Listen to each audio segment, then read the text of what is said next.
Bismillahirrahmanirrahim. Start with the name of Allah, the most kind and most merciful. Welcome to the Fatma School System channel. In this video lecture, we will discuss about respiratory disorders. Respiratory disorders क्या है? Respiratory system में कौन कौन से disorders आते हैं और respiratory system में क्या क्या abnormalities आती है उसके बारे में आज हमें स्टडी करना है. There are number of disorders which affect people and their percentage is particularly high in Pakistan due to air pollution in both urban and rural areas. आप पास बहुत से ऐसे नंबर ऑफ डिसऑर्डर्स है, बहुत से डिसऑर्डर्स है जो कि रेस्पिरेटरी सिस्टम्स को अफेक्ट करते हैं, मुख्तलिफ पीपल्स को अफेक्ट करते हैं और इनकी जो परसेंटेज है रेस्पिरेटरी डिसऑर्डर्स की वो पाकिस्तान में दूसरी कंट्रीज के निस्बत हाई है. क्यों? क्योंकि पाकिस्तान में एयर पोल्यूशन बहुत ज़्यादा है. अर्बन एरियाज और रूरल एरियाज दोनों एरियाज में पाकिस्तान में जो है परसेंटेज इसकी ज़्यादा है एयर पोल्यूशन की. सम ऑफ इम्पोर्टेंट आर, इनमें से कुछ रेस्पिरेटरी डिसऑर्डर्स इंपॉर्टेंट है जिनके बारे में आज हमें स्टडी करना है. उनमें से दो हैं ब्रोंकाइटिस और एम्फीसीमा, जिनको आज हमने डिटेल में स्टडी करना है. सबसे पहले ब्रोंकाइटिस. ब्रोंकाइटिस नाम से जाहिर हो रहा है ब्रोंकाई, इसमें क्या होगा? ब्रोंकाई का और ब्रोंक्यूल्स का inflammation. It is the inflammation of bronchi और bronchioles due to excessive secretion of mucus into the tubes leading swelling of walls and narrowing of tubes. ये क्या है?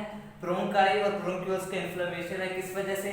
म्यूकस की बहुत ज्यादा सिक्रेशन हो जाती है जिसकी वजह से क्या होती है? स्वेलिंग हो जाती है इसकी ट्यूब्यूल्स की, ब्रोंकाई की, और उसकी जो वाल्स है वो नैरो हो जाती है जिसकी वजह से ट्यूब्स भी नैरो हो जाती हैं. इसकी काजेस क्या है ब्रोंकाइटिस की? बैक्टीरियाज, वायरसेस और केमिकल रिलेटेड जैसे टोबैको स्मोक हो गया, ये इसकी काजेस है. मुख्तलिफ बैक्टीरिया, मुख्तलिफ वायरसेस वगैरह जो है ब्रोंकाइटिस की वजह बन सकते हैं. अब टाइप्स दो हैं ब्रोंकाइटिस की, दो टाइप्स हैं.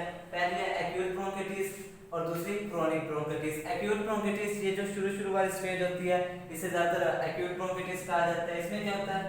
It usually last about 2 weeks and patient recovers with no permanent damage to the bronchi और ब्रोंक्यूल्स. ये ज्यादा से ज्यादा 2 हफ्ते तक रहती है. इसमें क्या होता है? पेशेंट्स के जो ब्रोंकाई और ब्रोंक्यूल्स के जो सेल्स हैं या ब्रोंकाई और ब्रोंक्यूल्स जो हैं वो इतनी डैमेज नहीं होती परमानेंटली और क्या होती है? वो रिकवर हो जाती हैं. और क्रोनिक, जबकि क्रोनिक ब्रोंकाइटिस में क्या होता है? In this bronchi develop chronic inflammation. It usually lasts for 3 months to 2 years. इसमें क्या होता है? जो ब्रोंकी होती है उसका एक सीरियसली इन्फ्लेमेशन हो जाती है जिसकी वजह से क्या होता है? पेशेंट को 3 months to 2 years लगते हैं मुकम्मल तौर पर रिकवर होने में, लेकिन फिर भी जो ब्रोंकाई है वो इसमें मुकम्मल तौर पर जो है रिकवर नहीं सकते. इसके सिम्टम्स क्या है? कफ, खांसी, फीवर, बुखार, चिल, सर्दी लगना, शॉर्टनेस ऑफ ब्रीथ, सांस के मसाइल वगैरह हैं, इसकी प्रॉब्लम्स है. उसके बाद जो है नेक्स्ट रेस्पिरेटरी डिसऑर्डर है वो है एम्फीसीमा. एम्फीसीमा में क्या है?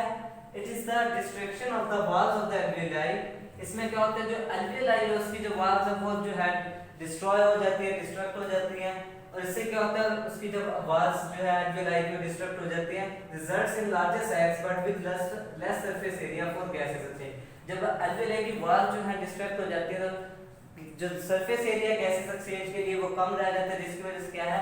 कम गैसेस एक्सचेंज होता है, फिर सांस के मसाइल वगैरह प्रोड्यूस पैदा होते हैं.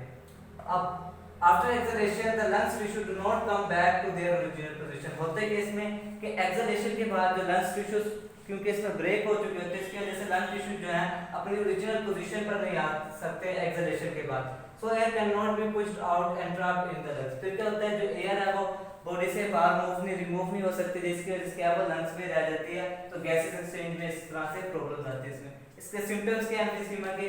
शॉर्टनेस ऑफ ब्रीथ, सांस के मसाइल, वेट लॉस, वजन कम होना, फटीग, थकावट महसूस करना, recurrent respiratory infections, respiratory systems में इन्फेक्शन वगैरह होने, इसके सिम्टम्स हैं. अब when the symptoms of emphysema appears the patient has lost 50 to 70% of his lung tissues. जब इसके सिम्टम्स जाहिर होने शुरू होते हैं तब तक जो है पेशेंट के 50 to 70% जो है लंग्स टिश्यूज वो जो है मुकम्मल तौर पर डैमेज हो चुके होते हैं. The level of oxygen in blood may get so low that it causes serious complication. और इस डिजीज में ऑक्सीजन का जो लेवल है क्योंकि गैसेस एक्सचेंज में प्रॉब्लम्स है, गैसेस कम एक्सचेंज होगी इस वजह से ऑक्सीजन की जो कंसंट्रेशन है ब्लड में वो भी कम होगी जिसकी वजह से क्या हो सकता है? सीरियस कॉम्प्लिकेशंस हो सकती हैं, सीरियस बीमारी हो सकती हैं. That's all from about today's topic. Stay home, stay safe. अल्लाह हाफिज़.